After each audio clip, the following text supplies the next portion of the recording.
예, 오늘부터 이제 케이스 스타디인가 왜 케이스 스타디인가 라는 책을 가지고 하려고 합니다. 이게 우리나라 번역서로는 왜 케이스 스타디인가이지만 일본 서적이에요. 일본 서적. 근데 원래 책 제목은 왜 케이스 스타디가 아니라 중간에 이렇게 쓰인 책에 가보면 뭐라고 되어 있냐면 블랙 스완 노 게이에이 가쿠 이렇게 돼. 게이에이 가쿠. 게이에이 가쿠가 무슨 말이냐면 경영학 경제학이라는 말이에요. 일본에서. 그러니까 경영학 경제학에서 발생한 블랙 스완에 대한 얘기들을 담은 거죠.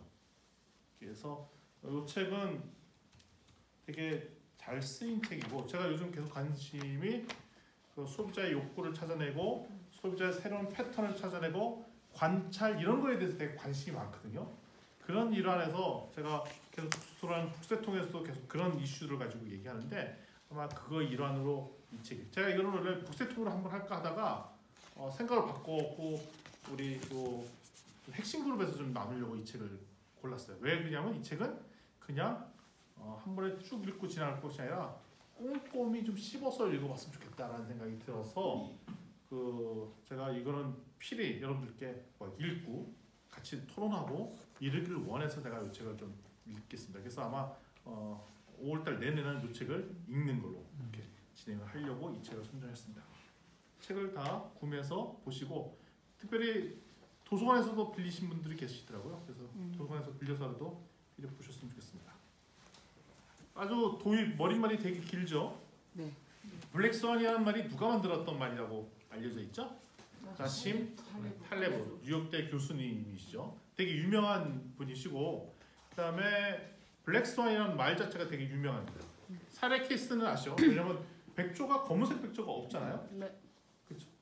근데 검은색 백조가 어딨어? 없어 라는 보통 얘기를 할 때는 그런 일은 절대 일어나지 않는다라고 하는데 근데 실제로 일어났어요. 어디에서? 호주에서 검은색 백조. 말이 안 맞네. 검은색 흑조도 아니고 검은색 백조가 나타났어. 그래서 우리가 블랙 스완이라고 보통 표현할 때는 있을 수 없는 일이 일어날 때 블랙 스완이다 라고 표현한다는 거죠. 뭐라고 한다고요? 블랙 스완. 그런 용어를 경제학이나 경영학에서 블랙 스완. 있어서는 안 될 일들이 일어난 것들을 은유적으로 표현하는 것이죠. 그게 블랙 스완인데 그게 앞으로 제가 이걸 보니까 지금 상황의 불확실성이 너무너무 높아졌다는 거죠. 지금 그거는 제가 작년에 기업가 정신할 때도 계속 불확실성이 높아졌다는 게 대표적으로 기후도 불확실성이 높아졌어요. 그래서 보통 24절기 뭐 이런 것들을 지킨다라는 것은 패턴이 있다라고 하는 건데 패턴이 안 보인다는 거예요. 기후에서도 패턴을 안 보이고 경제적 상황에서도 패턴을 안 보인다는 거예요. 계속 패턴이 안 보일 때 나타나는 게 불확실성이죠. 불확실성. 그래서 확실한 게 뭐가 있냐?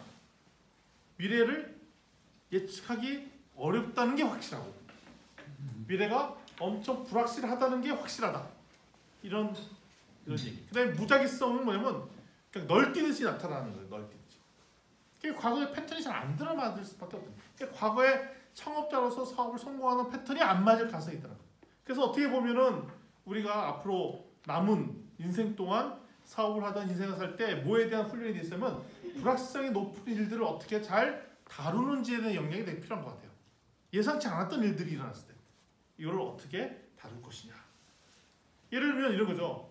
9.11 테러 사건 그것이 흔히 있는 얘기가 아니잖아요. 네. 그리고 우리는 최근에 2주 전에 놀라운 일을 겪었죠. 예. 무슨 일을 겪었죠? 남북 정상회담. 예. 뭐 이런 것들 겪었어요. 그러니까 갑자기 잊었던 생각이 막 일어났어요. 저 같은 경우도. 왜냐면 저희 아버님 고향이 황해도거든요.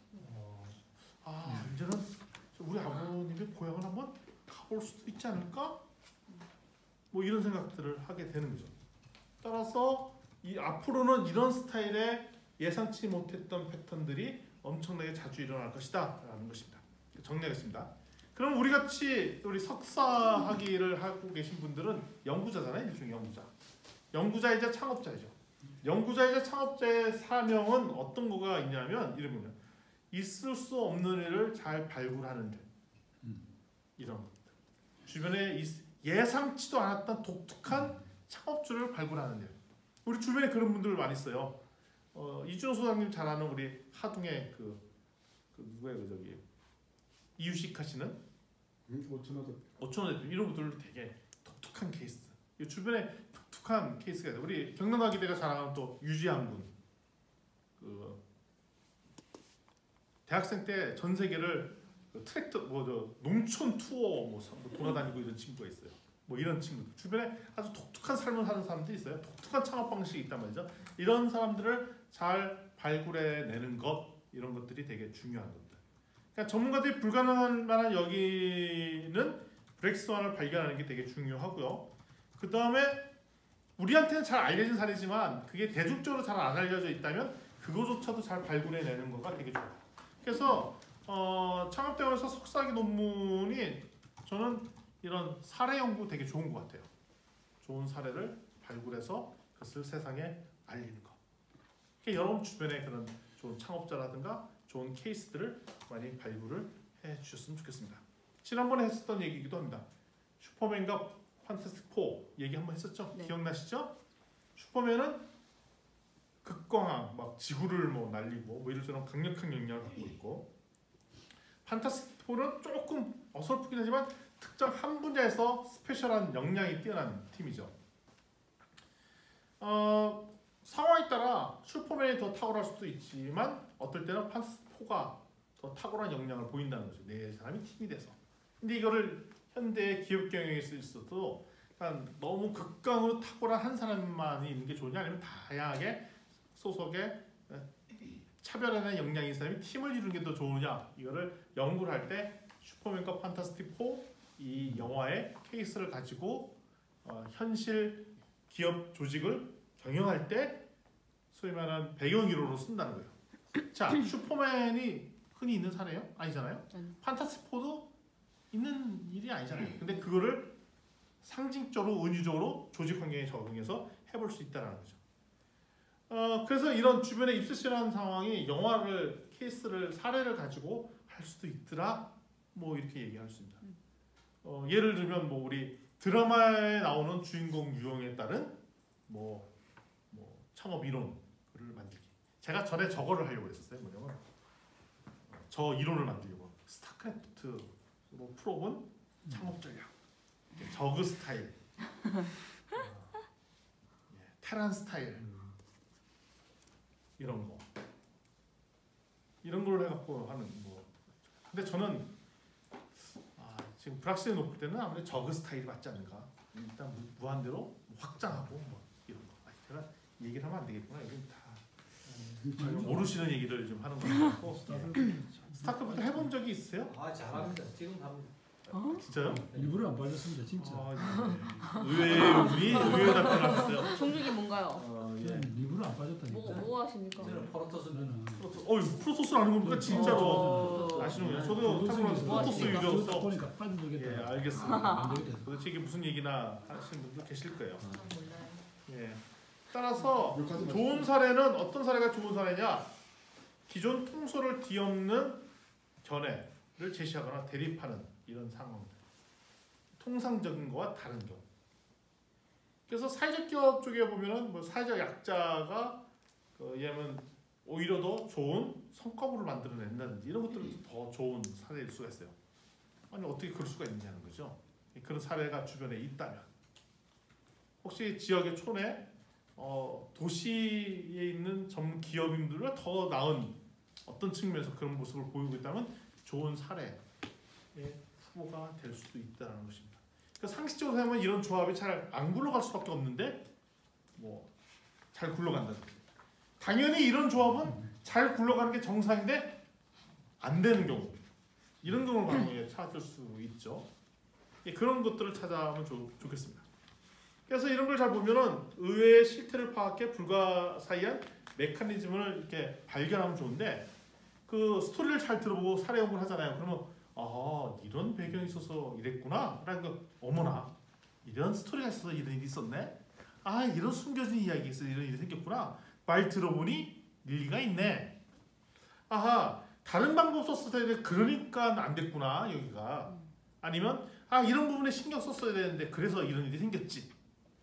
소위 말하는 그 예상치 못한 일이 발생했어요. 근데 그거를 깊이 들어가서 그 일어난 이유나 맥락들을 살펴봤더니 그 맥락을 들어보니까 이해가 돼. 그러니까 예상치 못했던 케이스가 있잖아요. 상황들도 있고 분명히 이 팀은 잘 못해야 되는데 이겨. 토끼와 거북에서 거북이가 이겨. 상식적으로 토끼와 거북이가 경주를 하면은 토끼가 이기는 게 정상이잖아요. 근데 가서 왜 이런 일이 생겼나 봤더니 중간에 뭐 토끼가 중간에 잠이 들고 뭐 이런 스토리가 있잖아요. 아하, 그 스토리를 들어보니 아하, 거북이가 이길 수밖에 없었네 라는 것을 찾아내는 게 케이스 스타디라는 거예요. 상식이 안 맞는 이익을 찾아내는 거. 그래서 블랙스완을 발견한 방법이 여러 가지가 있는데 일단 사례 연구가를 가지는 장점이 세 가지가 있습니다. 첫 번째는 사례 연구를 잘하면 사고력과 관찰력이 되게 발굴이 됩니다. 그래서 머리를 많이 써야 돼요. 사례 연구가 쉬운 게 아니에요. 어려워요. 왜냐면 일상적으로 생각하는 거에서 좋은 법칙이나 아니면 시사점들을 뽑아내야 되잖아요. 그거 하는 게 좀 쉽지가 않죠. 흔히 일어나는 일상생활을 딱 갔더니 얘는 이런 부분이 있네. 이걸 딱 발견해야 되니까. 그래서 사고력과 관찰력이 이끌어내야 되고 두 번째는 이게 또 어려운 거예요. 무슨 사건이 발생하냐면 뭐 지난번에도 얘기했듯이 인과관계 찾는 게 너무 어려워요. 상관관계 찾는 거는 생각보다 쉽다. 뭐가 어렵다? 인과관계. 뭐가 원인이고 뭐가 결과인 거. 대표적으로 제가 어려웠다는 걸 알 수 있는 게 뭐냐면 여기 보면 김모, 소모, 영 이런 님이 계신데 그분이 지난번에 그 디자인 싱킹 프로젝트를 하고 보니까 왜 종이컵을 낭비하는 거 원인을 찾다가 그 팀이 멘붕에 빠지고 뭐가 원인인지 뭐가 결과인지 뭐라고 뭐 하다가 막 누구 모 양을 발표할 때 울먹울먹 하고 뭐 이랬던 스토리들이 기억이 쏙쏙 나요. 그 원인이 왜 그러냐면 관찰한 내용은 있지만 그 관찰한 내용을 가지고 원인 결과를 알아내는 게 되게 어려운데 그 현상에 대한 원인이 뭐고 이로 인해서 나타날 결과를 알아낸다는 것 그것만 알아내도 얻을 수 있는 시사점들이 엄청나게 많다는 거예요. 이런 것들을 해야 되고 세 번째 유추가 있습니다. 유추는 뭐냐면 전례는 이런 게 없는데 이걸 가지고 잘 보면 향후에 앞으로 이런 일이 가능하겠네 라고 예측할 수 있는 거 이게 유추법이에요. 그래서 사례 연구를 잘하면 향후에 어떤 일들이 일어날 수 있을 거라는 가능성들을 저희가 발견해낼 수도 있다는 것입니다. 네. 새가 지나가는 것 같았어요. 파랑새가 이런 예상치 못했던 일들을 발견하는 것이 좋은 사례 연구의 좋은 조점입니다. 블랙스완입니다. 파랑새 관찰. 그래서 좋은 사례 연구는 어떤 게 사례 연구냐면 학술적으로 당연히 상식이라고 생각했던 것들을 뒤엎는 거. 두 번째, 의외성 있는 발견들. 세 번째, 이거는 도대체 불가능한 거야. 꼴찌가 갑자기 전국 1등 했다든지 뭐 이런 것들. 또 한 분이 또 진행하시죠. 이런 것들을 발견해내는 것들이 되게 중요하다. 그러니까 예를 들면 우리 집안에 동네 꼴찌가 있어. 얘가 갑자기 전교 1등 했다 이거죠. 그럴 일이 없는데. 그러면 이제 그런 일이 생기면 부모님이 먼저 놀래갖고 애를 패죠. 백견이야. 백견이야. 예, 의심을 하죠. 웃기가 거예요. 근데 저놈의 스토리를 들어봤더니 얘가 꼭 얘기해서 애가 변하고 있다. 절대로 일어나지 않을 일이 일어난대. 이런 것들을 발견해내는 것이 사례 연구라는 거죠. 그러면 어떤 요인으로 알고 이게 사람이 바뀌겠는가? 제가 있잖아 사람은 안 바뀐다고. 근데 간혹 사람이 바뀐 애가 있다니까요. 도대체 뭐 때문에 바뀌는가 봤더니 뭐 여자친구가 있는데 얘가 요번에 점수 못 맞으면 다시 뭐 안 만나라고 했대요. 그래서 사랑의 힘은 사람도 바꾸는구나. 뭐 예를 들면 이런 걸 발견된다든지 다양한 여러 가지 것들의 요소들을 알아내는 게 중요하다. 이게 이제 머릿말에 나온 이야기들입니다. 챕터 1. 조금만 하면 더 돼요. 그래서 사례는 뭐가 핵심이냐? 맥락이 핵심이다. 뭐가 핵심이라고요? 맥락을 알아내는 거. 맥락. 컨텍스트를 알아내는 거. 이게 되게 중요해요. 사례가 있어요. 독특한 사례를 발견하는 게 중요하죠. 그 다음에는 뭐냐면 그 사례에 뭘 발견한다? 맥락을 알아내는 거. 그 이유와 컨텍스트. 맥락은 컨텍스트예요. 그래서 특정한 역사적 개체나 집단에 발생하는 현상, 그러니까 살아오면서 역사적으로 있었던 진짜 특이한 경우들. 자, 사례 연구는 아마 맥락과 상황을 되게 중시하는 상황이죠. 지금 최근에 남북이 대화를 하잖아요. 그동안에 웬만하면 대화가 잘 성립이 안 됐는데 대화가 됐잖아요. 네. 이거는 특히 예외적인 상황이죠. 어떤 맥락이 작용했기 때문에 이런 일이 가능하게 했는가? 연구 주제에 맞아요. 아마 정치학이라는 데서는 최근에 2주에 있었던 동안 사건들을 엄청나게 크게 연구를 할 수밖에 없어요. 근데 자유한국당 같은 경우에도 보면은 이거에서 막 비판을 하잖아요. 최근에. 제가 정치적인 얘기를 하려는 게 아니라. 근데 이상한 게 있어요. 뭐가 이상하냐면 국민 대다수는 이거를 되게 잘했다라고 얘기하는데 그를 반대를 한단 말이에요. 반대를. 네. 네? 반대를 하죠. 자, 그러면 궁금한 게 있어요. 그 사람들이 바보냐고요. 왜 반대를 할까? 당시력에 그 이유가 있다는 거죠. 아니 그 사람들이 바보가 아니에요. 네. 국민 대다수가 그걸 잘했다고 하는데 거기에 들어가서 그게 잘못했다는 걸 반대를 한다는 거죠. 그러면 저 사람들 뭐 왜 저런 말을 하는가로 접근하는 것이 아니라 어떻게 해야 되냐? 도대체 무슨 얘기를 이유가 있기 때문에 무슨 맥락이 작동해서 그런 행동을 하는가 알아내는 거. 이런 거가 좋은 사례 연구가 될 가능성이 있어요. 왜 전 국민들이 좋아하는 이 분위기에 자유한국당은 왜 그런 행동을 할 수밖에 없는가? 그런 맥락을 찾아내는 거. 이게 좋은 사례 연구라는 거죠. 그래서 책에도 재미난 사례가 있습니다. 9.11 테러 사건이 있었을 때 그 러브 액츄얼리 영화의 첫 장면이 그런 거죠. 뭐 영화 보신 분은 기억나겠지만 전화 통화를 막 해요. 마지막 그 거의 이제 비행기가 충돌하는 상황에. 근데 그때 가장 많이 했던 단어가 사랑해, 사랑해, 사랑. 그러니까 인생을 마지막으로 둔 사람이 가장 많이 쓰는 단어가 사랑한다, 사랑한다, 사랑한다. 맞는 거. 그래서 러브 액츄얼리의 첫 번째 멘트가 되게 중요한 멘트예요. 이게 세상은 온통 사랑으로 가득 차 있다. 영어로 하면 영어로 한번 읽어주세요. 예. Seems to me that love is everywhere. 사랑은 도처에 막 있는 것 같아. 뭐 이런 거죠. 널려 있는 게 사랑인 것 같아. 근데 제가 보니까 나 이걸 보면서 깜짝 놀란 게 있어요. 좋은 영화를 찍는 사람은 기본적으로 좋은 관찰자이자 좋은 연구자인 것 같아. 러브 액츄얼리가 이거 발견한 거잖아요. 야 이거 봐라. 장난이 아니냐. 그러니까 좋은 영화를 찍는 사람은 기본적으로 좋은 연구자가 될 가능성이 있는 사람이죠. 근데 그분이 창업을 했던 좋은 창업가가 될 수 있는 거예요. 왜냐하면 대중의 관심을 이끌어서 딱 뽑아내는 거. 이건 보통의 역량이 아니거든요. 현상적으로 흔히 있던 일 중에 특별한 예외적인 상황을 골라내서 그걸 드라마나 영화로 만들 때 히트 작품이 되는 거잖아요. 이거는 창업이랑 똑같다는 겁니다. 이런 맥락을 딱 잡아내는 것. 아니 마지막 죽기 전에는 나 살고 싶어 뭐 이런 거가 막 난무할 줄 알았는데 사랑이 가득하다 이런 걸 찾아내는 거. 이게 되게 중요한 연구자의 자세라는 것입니다. 그래서 특정 현상이 일어났을 때 그를 반드시 뭐랑 붙여서 이해해야 된다? 뭐랑 붙여서 이해해야 된다? 맥락을 이해해야 된다. 맥락. 독특한 그러니까 있잖아요. 우리 속담에 있는 거야. 처녀도 임신하면 뭐 이유가 뭐가 되죠? 말이 있다. 처녀가 알을 낳아도 이유가 있다. 뭐 이런 거 있잖아요. 말이 있다. 그러니까 모든 상황이 그러니까 예외적인 상황이 일어나면 거기엔 다 이유가 있다. 그 이유를 찾는 게 좋은 연구자이자 좋은 창업자의 자세다. 그 얘기를 하는 겁니다. 그 맥락이 뭐냐? 특정 사건이 일어났을 때 그 사건을 이해하기 위해 반드시 알아야 될 사회가 배경. 이것이 맥락입니다. 그래서 맥락은 주의 깊은 분석이나 관찰을 하지 않으면 알아낼 수가 없어요. 반면에 우리가 흔히 쓰는 통계 분석은 이런 맥락을 알아낼 수가 없어요. 왜냐하면 또 설문지에 오지선다 찍찍찍 한 다음에 그걸 갖고 통계 분석하잖아요. 그래서 뭐가 연관관계가 있으니 뭐 상관관계가 있으니 그걸 자꾸 회귀 분석하고 막 이러잖아요.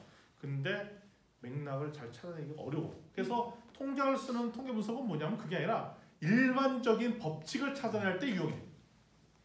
통용화된 법칙이 뭐냐? 그러니까 사례 연구는 예외적인 걸 찾는다고 그랬잖아요. 예외적인 맥락을 찾는데 정반대로 통계학은 뭐라고요? 있는 법칙. 이 세상을 돌아가는 원인과 법칙을 찾는 데 초점이 맞춰져 있다는 거죠. 맥락과 무관한 일반적인 현상을 찾는 게 통계학. 그러니까 통계학도 의미가 있어요. 왜냐하면 세상에 돌아가는 일반적인 법칙. 그러면 사례 연구는 예외적인 사건에 대한 이유, 정반대 라인이 있다. 근데 우리 창업자들은 통계 연구가 더 의미가 있어요? 사례 연구가 더 의미가 있어요? 사례. 왜 사례 연구가 더 의미가 있죠?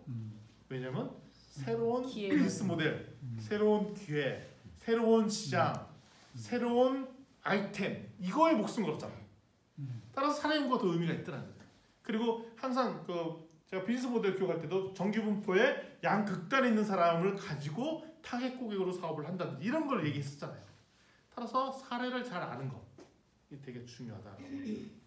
보통 통계 분석할 때는 뭐 통계학을 배운 적이 있으시죠? 예. 모집단과 샘플이 표본입니다. 원래는 우리 여론조사할 때 대한민국 사람들을 다 모든 사람들 전수 조사한다. 이거는 뭐냐면 모집단이 전수를 다 조사해서 쓴다는 거예요. 근데 그거는 시간 낭비가 되고 너무 힘들잖아요. 그래서 그거를 최소한으로만 조사했는데 그게 전체를 반영한 만큼 조사하는 게 좋겠잖아요. 그래서 최소한으로만 뽑은 걸 우리가 뭐라고 하냐면 샘플이라고 합니다. 그래서 샘플 가지고 조사를 하면 이거를 뭘 추정해 볼 수 있냐? 전체가 그럴 것이다. 자 여기 나오죠. 샘플 표본을 가지고 조사했더니 전체가 그럴 것이다라고 추정하죠. 원래는 이렇게 조사하는 게 맞죠. 네. 근데 이렇게 하면 뭐가 많이 들어? 시간. 시간과 돈이 많이 드니까 샘플만 조사해서 전체를 추정하는 건 추정. 근데 몇 개 이상 돼야 되냐? 기본적으로 30개 이상이 들어가야 돼. 주의사항이 있죠. 여기 보면 이제 세모, 동그라미, 네모 있죠. 세모가 이제 고용자, 동그라미가 성인, 미성년자가 네모 이렇게 가정을 했다면 여기에 있는 동일한 비율대로 조사를 해야 된다는 거죠. 네.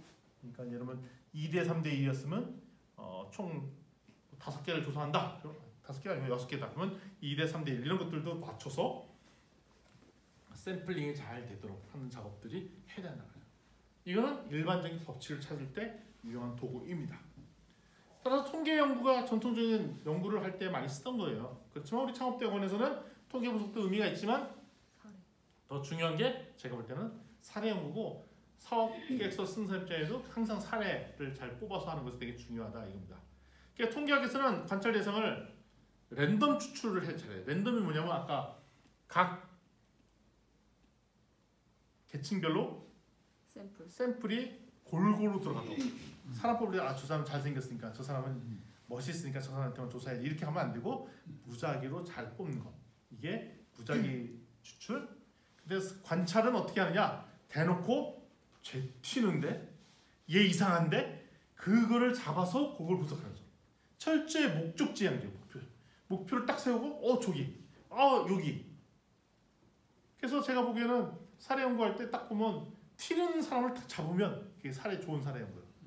왜 쟤는 이렇게 학교에서 공부 안 하고 뭐 저럴까?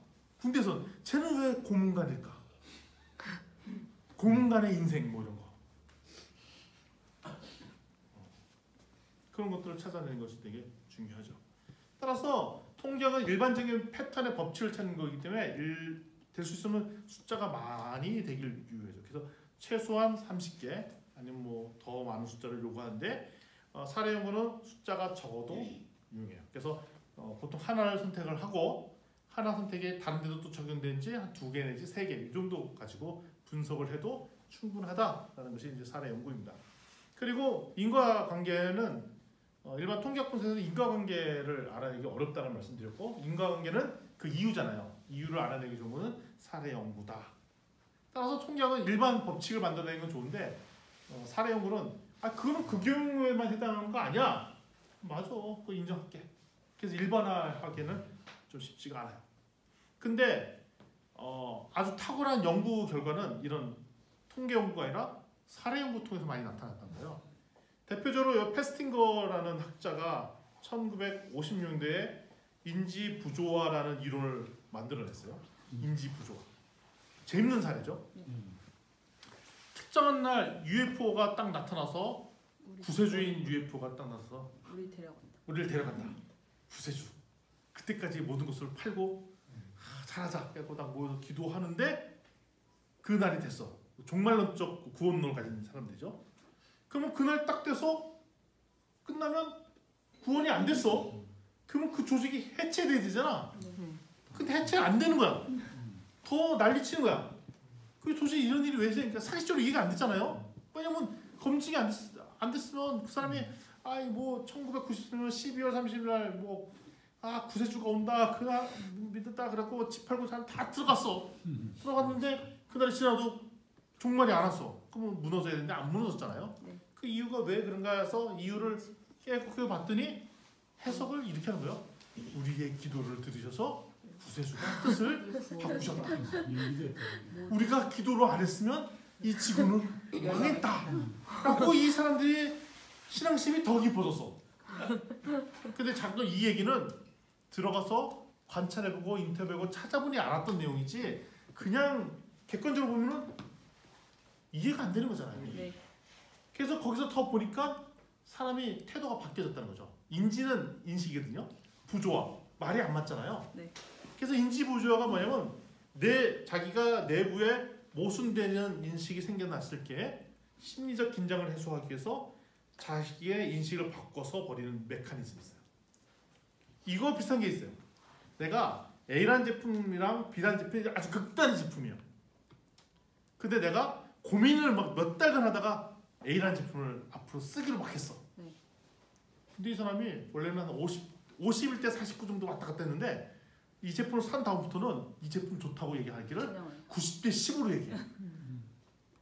예를 말하면 우리 저기 선생님 같은 삼성폰 아이폰. 여기잖아요. 삼성 아마 잘 모르겠지만 처음에는 이제 삼성이랑 아이폰이랑 이게 비등비등 갔다가 삼성폰 사기로 딱 결정했어.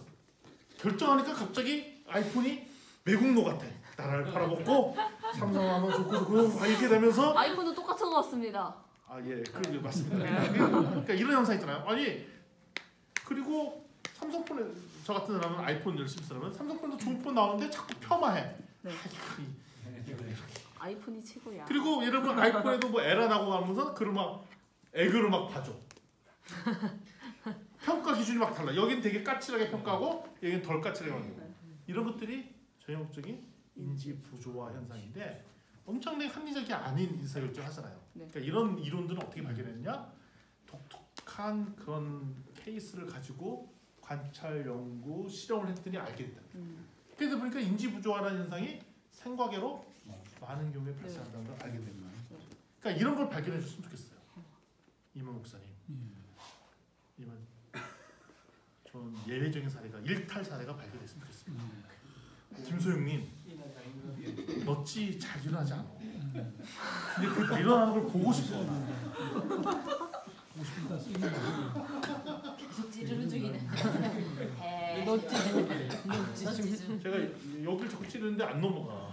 잘못 찌르는 그래서 이제 얼마 안 남았어요. 사례 연구 접근 방식은 이제 비판을 많이 받아요. 사례 연구. 왜냐면 객관성이 부족하고 그렇죠. 한 사례만 갖고 얘기하니까 정밀하지도 않고 학문적으로 수월하지도 않다라고 뭐 사례 연구가 좀 힘들거든요. 그런데 이상하게도 사례 연구가 없어지지 않아. 그 없어지지 않는 이유는 뭐냐면 로버트 인이라는 저 학자가 되게 유명한 학자예요. 사례 연구예요. 저희 연구실에서 저 책인데요. 사례 연구의 책인 저 사람이 거의 되게 유명한 분이에요. 이런 얘기를 합니다. 사례 연구는 다른 연구 방법으로 해명하지 못한 것을 해명을 해준다. 이 사례가 갖고 있는 탁월한 면이 있다. 우리가 보지 못한 것을 새롭게 보게 하는 그 무엇이 있다. 사례 연구. 그래서 저도 개인적으로 사례 연구를 엄청 좋아합니다. 그러니까 사례 연구의 힘은 상식적으로 생각해서 이해 안 되는 상황을 설명해주는 능력이 있기 때문에 사례 연구가 좋아요. 그래서 사례 연구는 두 가지 접근 방법이 있습니다. 하나는 실험식, 하나는 역사적. 실험식은 뭐냐면 그 상황을 내가 만들어 오는 거예요. A 상황, B 상황. 실험을 하고. 그러니까 저 있잖아요. 우리 그 심리 테스트 할 때 어디 뭐 잘 가다가 옆에 그냥 무당당당 막 같이 다 뛰어가면 뭐 갑자기 엎어지고 그러면 같이 엎어지고 이런 거. 그러니까 어떤 경우에는 다 모든 사람이 뭐가 옳다. 틀렸는데 뭐 그랬더니 나도 어떨게 옳다고 얘기한다든지. 그러니까 이런 환경을 만들어서 실험 환경을 만들어서 하는 사례 연구도 있고 두 번째는 역사적 과거에 일어났던 사건을 가지고 사례 연구를 하는 경우들도 있다. 두 가지 방법. 그러니까 아까 9.11 테러 같은 경우는 역사 사건이고 실험적 방식은 특정한 한 사건이 난 아니 그걸 반복으로 만들어 놓어서 하는 건데 두 가지 다 가능합니다. 그러니까 결론은 뭐냐면 원인과 결과를 잘 찾아내야 된다라는 것입니다. 1장의 마지막 슬라이드입니다. 사례 연구의 강점 다시 한번 정리하죠. 첫 번째 강점. 머리를 극대화해서 쓸 수 있는 좋은 장점이 있어요. 사고력과 관찰력이 엄청나게 좋아져요. 7+-2 법칙이 있어요. 뭐냐면 사람이 기억력으로 테스트해서 기억을 할 수 있는 범위가 7개 기준으로 2개 플러스 2개 마이너스 5에서 9 사이를 벗어나면 기억을 못한다는 거예요. 그러니까 전화번호가 너무 길면 기억 못하고 그 화면에도 한 7개에서 플러스 마이너스 2 이 정도 손에 딱 들어야 기억이고 그보다 더 많아지면 기억 못하고 적어들면 또 허술하게 생각하고 이거라는 거죠. 근데 패턴을 가지면 기억력이 좋아진다는 거죠. 집에 가면 우리 전화번호가 아니죠. 키라 있잖아요. 저희 집 같은 경우에 키라 번호를 외우는 게 아니라 자리를 패턴을 외우죠. 맞아요. 제가 어디 가거나 이럴 때도 보통은 패턴으로 이렇게 이해를 해서 갈 때가 있어요. 역사도 패턴이 있단 말이에요. 네. 그러니까 역사가 반복한다라는 게 맞는 표현이 아니라 역사는 패턴이 있다라는 게 더 정확한 표현인 것 같아요. 패션도 패턴을 알아내는 거. 그러니까 탁월한 이 시대를 넘나드는 탁월한 사업가는 과거에 있었던 일의 패턴을 알아내요. 그래서 특히 인문학을 공부해야 된다라는 얘기 많이 하잖아요. 그 중에 가장 중요한 학문 중에 하나가 역사예요. 과거 역사에서 패턴을 발견해서 그게 지금도 상황이 있을 때 아 과거에 이런 일이 있었을 때 사람들이 이런 행태를 보였지 아 여기도 이런 행태를 할 거야. 그래서 그런 연구를 하는 그러니까 통찰력이 있는 것. 그다음 두 번째 복잡한 현상을 인과관계로 설명하면 되게 쉬워지죠. 뭐가 원인이고 뭐가 결과이고 원인과 결과가 있으면 상황을 설명하기 쉽습니다. 아까 이단 종교가 했었던 인지 부조화 현상 원인이 뭐인지 결과가 뭐인지 되게 알아내기 상식적으로 이해할 수가 없는 상황을 일으킨 거잖아요. 근데 그게 자기 패턴을 바꿨다, 인지를 바꿨다 이런 거를 알아내니까 이제 이해가 되잖아요. 네. 뭐가 원인이었구나, 뭐가 결과였구나. 사실 저 사람이 행동하는 것은 이해하지 못한 일을 원인을 찾는 게 되게 중요하죠.